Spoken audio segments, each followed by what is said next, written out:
കോൺഗ്രസിനെതിരെ ആഞ്ഞടിച്ച Kerala Congress M മുഖപത്രം പ്രതിച്ഛായ. രാഷ്ട്രീയ മര്യാദ പാലിക്കാത്ത കോൺഗ്രസ് ഒറ്റുകാരുടെ കൂടിയാട്ടമായി മാറിയിരിക്കുന്നു. കഴിഞ്ഞ ദിവസങ്ങളിലെല്ലാം ഉയർന്നു വന്ന ഇതുമായി ബന്ധപ്പെട്ട വലിയ വിമർശനങ്ങളുടെയൊക്കെ പശ്ചാത്തലത്തിലാണ് ഇപ്പോൾ പ്രതിച്ഛായയിലൂടെ ഇപ്പോൾ വീണ്ടും കേരള കോൺഗ്രസ് എം വലിയ രീതിയിലുള്ള ആക്ഷേപം കോൺഗ്രസ് നേതൃത്വത്തിനെതിരെ തന്നെ ഉന്നയിക്കുന്നത്. വിവരങ്ങളുമായി പ്രശാന്ത് ചേർന്നുണ്ട്. പ്രശാന്ത്, എന്തൊക്കെ കാര്യങ്ങളാണ് ആദ്യം തന്നെ ഈ പ്രതിച്ഛായയിൽ പറയുന്നത് കോൺഗ്രസിനെതിരെ? ബാർക്കോഴ കേസുമായി ബന്ധപ്പെട്ട് ഉയർന്ന വിവാദങ്ങളിൽ കർശനമായിട്ട് ഉള്ള നിലപാടെടുത്ത് UDF-നെതിരെ വലിയൊരു നീക്കം തന്നെയാണ് മാണി ഗ്രൂപ്പിന്റെ ഭാഗത്തു നിന്നും ഉണ്ടായിരിക്കുന്നത്. ഇപ്പോൾ അവരുടെ മുഖപത്രമായ പ്രതിച്ഛായയിലൂടെ അവർ ഇതിനെതിരെ ശക്തമായി ആഞ്ഞടിച്ചിരിക്കുന്നു. ഒറ്റുകാരുടെ കൂടിയാട്ടമാണ് ഇപ്പോൾ ഇതുമായി ബന്ധപ്പെട്ട് ഈ ഗൂഢാലോചനയുമായി ബന്ധപ്പെട്ട് നടക്കുന്നതെന്നാണ് അദ്ദേഹത്തിന്റെ മുഖമയിലൂടെ, അതായത് പ്രത്യേകിച്ച് പ്രതിച്ഛായയുടെ വ്യക്തമാക്കി ഒരു മാന്യതയുണ്ട്,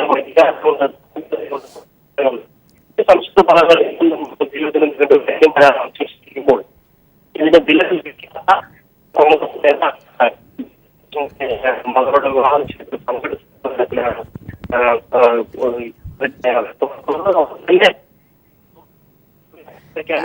പ്രശാന്തിലേക്ക് എത്താം. കേരള കോൺഗ്രസ് എമ്മിന്റെ മുഖപത്രമായ പ്രതിച്ഛായയിലാണ് ഇപ്പോൾ കോൺഗ്രസിനെതിരായ വലിയ വിമർശനം ഉന്നയിക്കുന്നത്.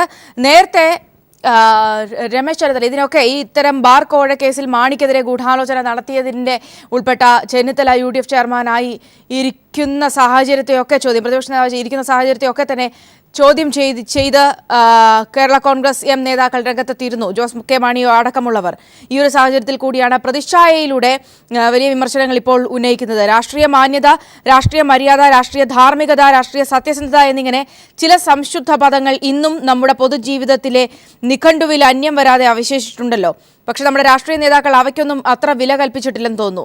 അല്ലായിരുന്നുവെങ്കിൽ ബിജു രമേശ് എന്ന വിവാദ മദ്യ വ്യാപാരിയുടെ മകളുടെ വിവാഹ നിശ്ചയത്തിൽ സംസ്ഥാനത്തെ സമുന്നതരായ ചില കോൺഗ്രസ് നേതാക്കൾ പങ്കെടുക്കുമായിരുന്നില്ലല്ലോ.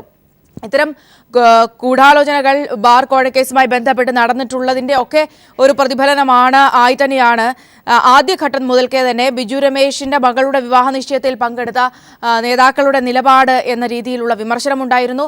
സുധീരൻ പോലും ഇതിനെ വിമർശിച്ച് രംഗത്തെത്തിയിരുന്നു. അങ്ങനെ വിവാദങ്ങൾ നിലനിൽക്കുന്ന സാഹചര്യത്തിൽ ആ ചടങ്ങിൽ പോകാതെ ഉള്ളൊരു തീരുമാനം എടുക്കാമായിരുന്നു എന്ന് സുധീരൻ പോലും പറഞ്ഞിരുന്നു.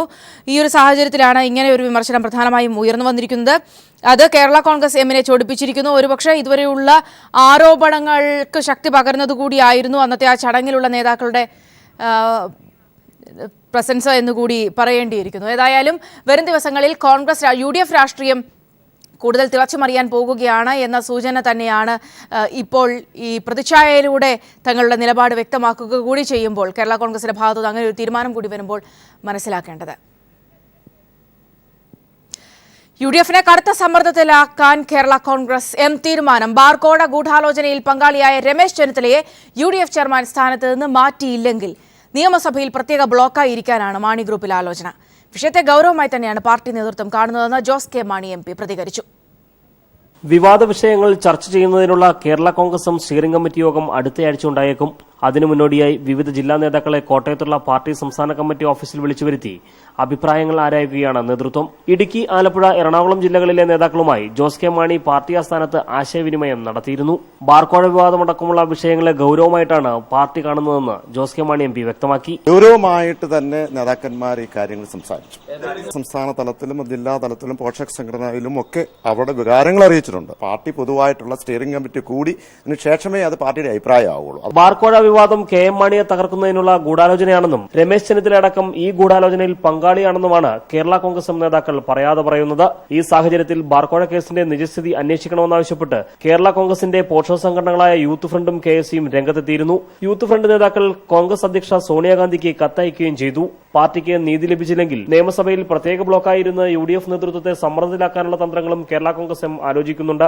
ചരൽക്കുന്നിൽ അടുത്ത മാസം നടക്കുന്ന സംസ്ഥാന ക്യാമ്പിന് ശേഷം ഇക്കാര്യത്തിൽ തീരുമാനമുണ്ടായേക്കും. TP Prashanth, news bureau, Kottayam. വ്രതശുദ്ധിയുടെ നിറവിൽ ഇന്ന് ചെറിയ പെരുന്നാൾ ആഘോഷം. രാവിലെ 7 മണിയോടെ പള്ളികളിൽ ഈദ് നമസ്കാരം ആരംഭിച്ചു. തിങ്കളാഴ്ച മാസപ്പിറവി ദൃശ്യമാകാത്തതിനാൽ റമദാൻ 30 പൂർത്തിയാക്കിയാണ് പെരുന്നാൾ ആഘോഷം. ദാനധർമ്മങ്ങളിലും പ്രാർത്ഥനകളിലും ഒഴുകിയ നോമ്പിന്റെ ദിനങ്ങൾ പിന്നിട്ട വിശ്വാസികൾ രാവിലെ ഈദ്ഗാഹുകളിലും പള്ളികളിലും പ്രത്യേക പ്രാർത്ഥനയ്ക്കായി ഒത്തുചേർന്നു. തലസ്ഥാനത്തും മധ്യകേരളത്തിലും വടക്കൻ കേരളത്തിലും ഉൾപ്പെടെ ഈദ്ഗാഹുകളിൽ നിരവധി വിശ്വാസികളാണ് പങ്കെടുത്തത്. മുഖ്യമന്ത്രി പിണറായി വിജയൻ, ഗവർണർ പി സദാശിവം എന്നിവർ വിശ്വാസികൾക്ക് പെരുന്നാൾ ആശംസകൾ നേർന്നു.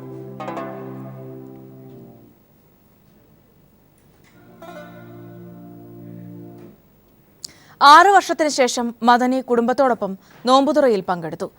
ലോകമെങ്ങും തീവ്രവാദ ആക്രമണങ്ങളും പട്ടിണിമരണങ്ങളും വർദ്ധിക്കുന്ന സാഹചര്യത്തിൽ പെരുന്നാൾ ചെലവ് ചുരുക്കി ആഘോഷിക്കണമെന്ന് മദനി ആഹ്വാനം ചെയ്തു. 6 വർഷങ്ങൾക്ക് ശേഷമാണ് മദനി തന്റെ രക്ഷിതാക്കൾക്കൊപ്പം നോമ്പ് മുറിക്കുന്നത്. കൊച്ചിയിൽ നിന്ന് വന്ന ദിവസം നേരം വൈകിയതിനാലാണ് നോമ്പുതുറ 2ാം ദിവസം കുടുംബാംഗങ്ങൾക്കൊപ്പം തോട്ടുവ മനസ്സിലിൽ നടത്തിയത്. ലോകമെങ്ങും തീവ്രവാദ ആക്രമണങ്ങളും പട്ടിണിമരണങ്ങളും വർദ്ധിക്കുന്ന സാഹചര്യത്തിൽ പെരുന്നാൾ ചിലവ് ചുരുക്കി ആഘോഷിക്കണമെന്ന് മദനി ആഹ്വാനം ചെയ്തു. ആഡംബര പൂർണ്ണമായ ഒരാഘോഷമാക്കി വിശ്വാസി സമൂഹം പെരുന്നാളിനെ മാറ്റരുത്, മറിച്ച് വളരെ ലളിതമായ ആഘോഷമാക്കുകയും ആ അമിതമായ ആഘോഷത്തിനു വേണ്ടി വിനിയോഗിക്കേണ്ടി വരുന്ന തുകകൾ സമൂഹത്തിലെ സാധുക്കളും പാവങ്ങളുമായ ലോകമെങ്ങുമുള്ള പട്ടിണി അനുഭവിക്കുന്ന ജനവിഭാഗങ്ങൾക്ക് വേണ്ടി വിവിധ രീതിയിൽ അത് നൽകുവാനും വിനിയോഗിക്കുവാനും തയ്യാറാകണം. മദനി അൻവാർശേരിയിൽ PDP പ്രവർത്തകരോടൊപ്പം നോമ്പുതുറയിൽ പങ്കെടുത്തു. ന്യൂസ് ബ്യൂറോ, കൊല്ലം. ആലപ്പുഴ ജില്ലയിലെ സർക്കാർ ഡോക്ടർമാർ പണിമുടക്കിൽ. അരുവിക്കുറ്റിയിൽ ഡോക്ടറെ മർദ്ദിച്ചതിൽ പ്രതിഷേധിച്ചാണ് പണിമുടക്ക്. നാളെ സംസ്ഥാന വ്യാപക പണിമുടക്കിന് KGMOയെ ആഹ്വാനം ചെയ്തു. വിവരങ്ങളുമായി ഷാജഹാൻ ചേരുന്നുണ്ട്. ഷാജഹാൻ, പണിമുടക്ക് ആശുപത്രികളുടെ പ്രവർത്തനത്തെ ബാധിക്കുന്നുണ്ടോ? എങ്ങനെയാണ് വിവരങ്ങൾ? ആലപ്പുഴ ജില്ലയിലെ മെഡിക്കൽ കോളേജ് ഒഴികെയുള്ള സർക്കാർ ആശുപത്രികളിലാണ് ഇപ്പോൾ ഡോക്ടർമാർ സമരം നടത്തി വരുന്നത്. അത്യാഹിത വിഭാഗം ഒഴികെയുള്ള OP വിഭാഗങ്ങളൊക്കെയാണ് പ്രധാനമായിട്ടും ഇപ്പോൾ ഇവർ മിന്നൽ സമരം നടത്തുന്നത്. പ്രധാന കാരണം കഴിഞ്ഞ ദിവസം പെരുമ്പടം പൂച്ചാക്കൽ പെരുമ്പടത്ത് ഡോക്ടറെ രോഗികളും അതോടൊപ്പം തന്നെ രോഗിയുടെ കൂടെ വന്നവരും കൂടി ക്രൂരമായി മർദ്ദിച്ചു. ഡ്യൂട്ടി കഴിഞ്ഞ് വീട്ടിലെത്തിയ ഡോക്ടറോട് രോഗിയെ നോക്കാൻ ആവശ്യപ്പെടുകയായിരുന്നു. ഈ സമയം ഹൃദയ സംബന്ധമായ അസുഖത്തെ തുടർന്ന് കൊണ്ടുവന്ന രോഗി വളരെ ഗുരുതരമായ അവസ്ഥയിലെത്തി. എന്നാൽ ECG അടക്കമുള്ള മറ്റ് സംവിധാനങ്ങളില്ല. അതുകൊണ്ട് അത്തരം പരിശോധനകൾക്ക് ശേഷം മാത്രമേ പരിശോധിക്കാൻ കഴിയുകയുള്ളൂ എന്ന് ഡോക്ടർ പറയുകയുണ്ടായി. മാത്രമല്ല മറ്റ് ആശുപത്രിയിലേക്ക് അടിയന്തരമായിട്ട് കൊണ്ടുപോകണമെന്നുള്ള നിർദ്ദേശവും ഡോക്ടർ മുന്നോട്ട് വെച്ചിരുന്നു. ഇത്തരം കാര്യങ്ങളൊക്കെ അവഗണിച്ചുകൊണ്ട് രോഗിയെയും കൊണ്ട് ഡോക്ടറെ മർദ്ദിക്കുകയായിരുന്നു എന്നാണ് പരാതി ഉയർന്നിരിക്കുന്നത്. ഡോക്ടർ ഇപ്പോൾ ചേർത്തല സ്വദേശിയായിട്ടുള്ള ഡോക്ടർ ഇപ്പോൾ എറണാകുളത്ത് ചികിത്സയിലാണ്. സംഭവത്തിൽ കുറ്റക്കാരായിട്ടുള്ള പ്രതികളെ അറസ്റ്റ് ചെയ്താൽ മാത്രമേ സമരപരിപാടികളിൽ നിന്നും പിന്മാറൂ എന്നുള്ളതാണ് സംഘടന അറിയിച്ചിരിക്കുന്നത്. എന്തായാലും ഇന്ന് പ്രാഥമികമായിട്ട് എല്ലാ കേന്ദ്രങ്ങളിലും ഇവർ ഒരു മിന്നൽ സമരം നടത്തുകയാണ്. നാളെ മുതൽ സംസ്ഥാന വ്യാപകമായി സമരം നടത്തുമെന്നാണ് ഡോക്ടർമാരുടെ സംഘടന പറഞ്ഞിരിക്കുന്നത്. സൗമ്യ, ഷാജഹാനാണ് വിവരങ്ങൾ നൽകിയത്. മന്ത്രിസഭാ പുനഃസംഘടനയുടെ ഭാഗമായി കേന്ദ്രമന്ത്രിമാരുടെ വകുപ്പുകളിൽ വൻ അഴിച്ചുപണി. മാനവ വിഭവശേഷി വകുപ്പ് മന്ത്രി സ്ഥാനത്ത് നിന്നും സ്മൃതി ഇറാനിയെ മാറ്റി പ്രകാശ് ജാവദേക്കറിനെ നിയമിച്ചു. സ്മൃതി ഇറാനിക്ക് ടെക്സ്റ്റൈൽസ് വകുപ്പ് നൽകി. വെങ്കയ്യ നായിഡുവിന് വാർത്താവിതരണ വകുപ്പും രവിശങ്കർ പ്രസാദിന് നിയമവകുപ്പും ലഭിച്ചു. മോഡി സർക്കാരിന്റെ 2ാമത് മന്ത്രിസഭാ പുനഃസംഘടനയുടെ ഭാഗമായി മന്ത്രിമാരുടെ വകുപ്പുകളിൽ വൻ അഴിച്ചുപണിയാണ് നടത്തിയത്. സ്മൃതി ഇറാനിക്ക് മാനവ വിഭവശേഷി വകുപ്പ് നഷ്ടമായതാണ് ഏറ്റവും ശ്രദ്ധേയമായ മാറ്റം. രോഹിത് വെമുലയുടെ ആത്മഹത്യ, വിദ്യാഭ്യാസ യോഗ്യതാ വിവാദം, JNU സംഭവം തുടങ്ങിയ വിഷയങ്ങളിൽ ആരോപണം നേരിടുന്നയാളാണ് സ്മൃതി ഇറാനി. ടെക്സ്റ്റൈൽസ് മന്ത്രാലയത്തിന്റെ ചുമതലയാണ് സ്മൃതി ഇറാനിക്ക് ലഭിച്ചത്. നിയമമന്ത്രിയായിരുന്ന സദാനന്ദ ഗൌഡയെ മാറ്റി രവിശങ്കർ പ്രസാദിന് ചുമതല നൽകി. ധനമന്ത്രി അരുൺ ജെയ്റ്റ്ലിക്ക് അധിക ചുമതലയുണ്ടായിരുന്ന വാർത്താവിതരണ വകുപ്പാണ് വെങ്കയ്യ നായിഡുവിന് ലഭിച്ചത്. വെങ്കയ്യ നായിഡുവിന്റെ വകുപ്പായിരുന്ന പാർലമെന്ററി കാര്യം അനന്തകുമാറിന് ലഭിച്ചു. മന്ത്രിസഭാ പുനഃസംഘടനയിൽ പുതുതായി മന്ത്രിസ്ഥാനം ലഭിച്ച വിജയ് ഗോയലിന് ക്യാബിനറ്റ് പദവിയോടെ കായിക വകുപ്പ് നൽകി. SS അലുവാലിയ കൃഷി, രാംദാസ് അത്തേവാല സാമൂഹ്യക്ഷേമം, MJ അക്ബർ വിദേശകാര്യം, അർജുൻ റാം മെഗ്വാൾ ധനകാര്യം, അനുപ്രിയ പട്ടേൽ ആരോഗ്യം, ഫഗ്ഗൻ സിംഗ് കുൽസ്തെ ആരോഗ്യം കുടുംബക്ഷേമം, അജയ് താംദെ ടെക്സ്റ്റൈൽസ്, ഹൻസ്രാജ് ഗംഗാറാം ആഭ്യന്തരം, RS ജിഗജിനാഗി കുടിവെള്ളം എന്നിങ്ങനെയാണ് പുനഃസംഘടനയിൽ മന്ത്രിസ്ഥാനം ലഭിച്ച സഹമന്ത്രിമാരുടെ വകുപ്പുകൾ. 19 പുതിയ മന്ത്രിമാരെ ഉൾപ്പെടുത്തിയും 5 പേരെ ഒഴിവാക്കിയുമാണ് മന്ത്രിസഭ പുനഃസംഘടിപ്പിച്ചത്. പുനഃസംഘടന കഴിഞ്ഞതോടെ കേന്ദ്രമന്ത്രിസഭയിലെ മന്ത്രിമാരുടെ എണ്ണം 77ആയി. M Santhosh, news bureau, Delhi. തമിഴ്നാട്ടിലെ കുളച്ചലിൽ തുറമുഖ പദ്ധതിക്ക് കേന്ദ്രമന്ത്രിസഭ തത്വത്തിൽ അനുമതി നൽകി. കുളച്ചലിന് സമീപം ഇണയം എന്ന സ്ഥലത്താണ് തുറമുഖത്തിന് അനുമതി നൽകിയിരിക്കുന്നത്. കുളച്ചിൽ തുറമുഖം വരുന്നതോടെ കണ്ടെയ്നർ നീക്കത്തിന്റെ പ്രധാന കവാടമായി കുളച്ചിൽ മാറും. കുളച്ചിലിൽ തുറമുഖം വരുന്നത് വിഴിഞ്ഞം തുറമുഖത്തിന് തിരിച്ചടിയാകും. വിഴിഞ്ഞം തുറമുഖത്തിന് ഏതാനും കിലോമീറ്റർ അകലെയായി തമിഴ്നാട്ടിലെ ഇനയം എന്ന സ്ഥലത്താണ് പുതിയ തുറമുഖം വരുന്നത്. കേന്ദ്രമന്ത്രിസഭായോഗം തുറമുഖത്തിന് തത്വത്തിൽ അനുമതി നൽകിയതായി കേന്ദ്രമന്ത്രി രവിശങ്കർ പ്രസാദ് അറിയിച്ചു. 6000 കോടി രൂപയുടെ കേന്ദ്ര നിക്ഷേപത്തോടുകൂടിയുള്ള പദ്ധതിക്കായി സ്പെഷ്യൽ പർപ്പസ് വെഹിക്കിൾ രൂപീകരിക്കുമെന്നും മന്ത്രി പറഞ്ഞു. कोलाचल के निकट इनायम पोर्ट को बनाने की इन प्रिंसिपल स्वीकृति दे दी है. നിർദ്ദിഷ്ട കുളച്ചിൽ തുറമുഖ പദ്ധതി വിഴിഞ്ഞം തുറമുഖത്തിനെ പ്രതികൂലമായി ബാധിച്ചേക്കും. വിഴിഞ്ഞം പോലെ പ്രകൃതിദത്ത തുറമുഖമാണ് കുളച്ചിലും. വിഴിഞ്ഞം തുറമുഖത്തിന്റെ ആകർഷണീയതകളെല്ലാം കുളച്ചിലിനുമുണ്ട്. അന്താരാഷ്ട്ര കപ്പൽചാലിന് അടുത്തുകിടക്കുന്ന കുളച്ചിൽ തുറമുഖത്തെ ചരക്കു കപ്പലുകൾ കൂടുതലായി ആശ്രയിക്കുന്നതാണ് തിരിച്ചടിക്ക് പ്രധാന കാരണം.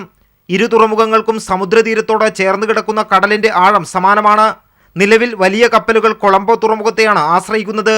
വിഴിഞ്ഞം തുറമുഖം വരുന്നതോടെ ഈ കപ്പലുകൾ വിഴിഞ്ഞത്തേക്ക് വരുമെന്നായിരുന്നു പ്രതീക്ഷ. എന്നാൽ ഇനി ഈ കപ്പലുകൾ കുളച്ചിൽ തുറമുഖത്തേക്ക് പോകാനുള്ള സാധ്യതയാണുള്ളത്. വിഴിഞ്ഞത്തേക്കാൾ കൂടുതൽ മുതൽ മുടക്കുന്ന കുളച്ചിൽ തുറമുഖം അടിസ്ഥാന സൗകര്യങ്ങളുടെ കാര്യത്തിലും വിഴിഞ്ഞത്തെ പിന്നിലാക്കും. കുളച്ചിൽ തുറമുഖത്തിന് വേണ്ടി ഏറെ നാളായി തമിഴ്നാട് കേന്ദ്രത്തിൽ സമ്മർദ്ദം ചെലുത്തി വരികയായിരുന്നു. കന്യാകുമാരി എംപിയും ഷിപ്പിംഗ് വകുപ്പ് സഹമന്ത്രിയുമായ പൊൻ രാധാകൃഷ്ണന്റെ ഇടപെടലും കുളച്ചിലിന് അനുമതി ലഭിക്കാൻ കാരണമായി. രാജ്യസഭയിൽ ബില്ലുകൾ പാസാക്കുന്നതിന് AIDMKയുടെ പിന്തുണ പ്രതീക്ഷിക്കുന്ന BJP കുളച്ചിൽ തുറമുഖത്തിന് അനുമതി നൽകുക വഴി ഒരു രാഷ്ട്രീയ നീക്കം കൂടിയാണ് നടത്തിയിരിക്കുന്നത്. News bureau, Delhi. ഉത്തർപ്രദേശ് നിയമസഭാ തെരഞ്ഞെടുപ്പിന്റെ ചുമതല കോൺഗ്രസ് പ്രിയങ്ക ഗാന്ധിയെ ഏൽപ്പിക്കുമെന്ന അഭ്യൂഹം ശക്തമായി. അഭ്യൂഹങ്ങൾ വേണ്ടതില്ലെന്നും പ്രിയങ്കയുടെ കാര്യത്തിൽ തീരുമാനമെടുത്താൽ എല്ലാവരെയും അറിയിക്കുമെന്നും കോൺഗ്രസ് വക്താവ് രൺദീപ് സുർജേവാലിയ പറഞ്ഞു. എന്നാൽ രാഹുൽ ഗാന്ധിക്ക് കഴിവില്ലെന്ന് ബോധ്യപ്പെട്ടതുകൊണ്ടാണ് കോൺഗ്രസ് പ്രിയങ്കയെ രംഗത്തിറക്കുന്നതെന്ന് BJP പരിഹസിച്ചു. കഴിഞ്ഞ ലോക്സഭാ തിരഞ്ഞെടുപ്പിൽ സഹോദരൻ രാഹുൽ ഗാന്ധിയുടെയും അമ്മ സോണിയാഗാന്ധിയുടെയും തിരഞ്ഞെടുപ്പ് പ്രചരണത്തിൽ പ്രിയങ്ക ഗാന്ധി സജീവമായിരുന്നു. എന്നാൽ അടുത്ത വർഷം ആദ്യം നടക്കാനിരിക്കുന്ന ഉത്തർപ്രദേശ് നിയമസഭാ തിരഞ്ഞെടുപ്പിൽ പാർട്ടിയുടെ പ്രചരണ ചുമതലയാണ് പ്രിയങ്കയെ കാത്തിരിക്കുന്നത്. AICC നേതൃത്വം ഇതുവരെ ഈ കാര്യം ഔദ്യോഗികമായി സ്ഥിരീകരിച്ചിട്ടില്ലെങ്കിലും ദില്ലി അക്ബർ റോഡിലെ AICC ആസ്ഥാനത്തും സോണിയാഗാന്ധിയുടെ വസതിയായ 10 ജൻപത്തിലും ഇതാണ് ഇപ്പോൾ പ്രധാന ചർച്ചാ വിഷയം. ഗുലാം നബി ആസാദ് ഉൾപ്പെടെയുള്ള നേതാക്കളും ഉത്തർപ്രദേശ് സംസ്ഥാന ഘടകവുമാണ് പ്രിയങ്ക തിരഞ്ഞെടുപ്പ് പ്രചരണത്തിന് നേതൃത്വം നൽകണമെന്ന ആവശ്യം മുന്നോട്ട് വച്ചത്. പ്രിയങ്ക ഗാന്ധി തിരഞ്ഞെടുപ്പ് രംഗത്ത് സജീവമായി ഉണ്ടാകുമെന്ന് ഗുലാം നബി ആസാദും കോൺഗ്രസ് UP സംസ്ഥാന അധ്യക്ഷൻ സത്യദേവ് ത്രിപാഠിയും വ്യക്തമാക്കുകയും ചെയ്തു. എന്നാൽ ഇനി ഇക്കാര്യത്തിൽ തീരുമാനമെടുക്കേണ്ടത് ഹൈക്കമാൻഡാണ്. രാഹുലും പ്രിയങ്കയും ഒരുമിച്ച് രാഷ്ട്രീയത്തിൽ ഇറങ്ങേണ്ടതില്ല എന്ന നിലപാടായിരുന്നു ഇതുവരെ സോണിയാഗാന്ധിക്കുള്ളത്.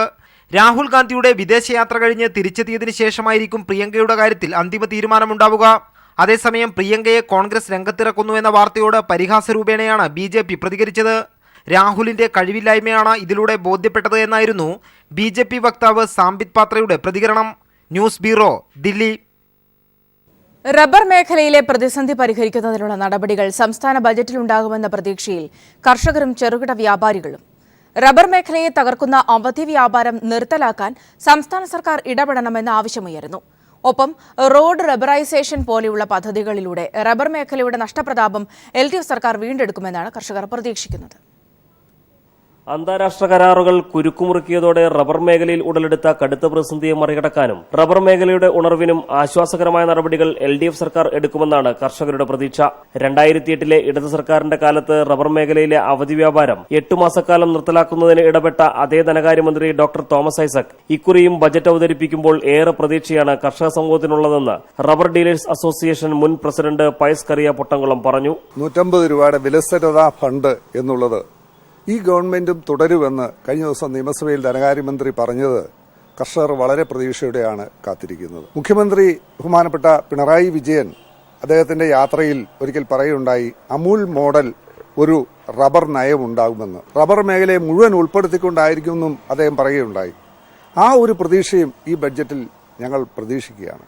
UDF ഭരണകാലത്ത് വകുപ്പുകൾ തമ്മിലുള്ള തർക്കവും ഏകോപനമില്ലായ്മയും മൂലം റോഡ് റബ്ബറൈസേഷൻ പദ്ധതി അട്ടിമറിക്കപ്പെട്ടിരുന്നു. റബ്ബർ മേഖലയുടെ ഉണർവിന് ഈ പദ്ധതി LDF സർക്കാർ നടപ്പാക്കുമെന്നാണ് വിലയിരുത്തപ്പെടുന്നത്. കേന്ദ്ര വനവിഭവ പട്ടികയിൽ ഉൾപ്പെട്ട റബ്ബർ തടിക്ക് അന്യ സംസ്ഥാനങ്ങളിൽ ടണ്ണിന് 13,000 രൂപയ്ക്ക് മുകളിൽ വിലയുള്ളപ്പോൾ കേരളത്തിൽ 4,500 രൂപ മാത്രമാണ് ലഭിക്കുക. അതിന് മാറ്റമുണ്ടാകാൻ റബ്ബർ തടിയെ കേന്ദ്ര വനവിഭവ പട്ടികയിൽ നിന്ന് ഒഴിവാക്കാൻ സംസ്ഥാന സർക്കാർ പ്രമേയം പാസാക്കണമെന്നും കേന്ദ്രത്തിൽ സമ്മർദ്ദം ചെലുത്തണമെന്നും കർഷകർ ആവശ്യപ്പെടുന്നു. ഇത് സാധ്യമായാൽ റബ്ബർ തടി അന്യ സംസ്ഥാനങ്ങളിലേക്ക് വിൽപ്പന നടത്താൻ കർഷകർക്ക് സാധിക്കും.